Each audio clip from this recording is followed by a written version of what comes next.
Hi guys, welcome to How to Maximize. In this video, I will show you how to tag everyone on WhatsApp group.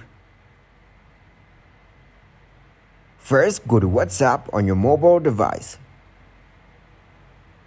Here, open the group chat of your choice. Tap on group name to see details. You can see its number of participants. Now type a message. Type @ then type everyone. As you can see, it doesn't work. So in order to tag everyone, you have to tag all the members individually. Type @ and then add their names one by one. Because WhatsApp doesn't allow users to tag everyone at once. Thanks for watching, and please leave a like, subscribe, and share.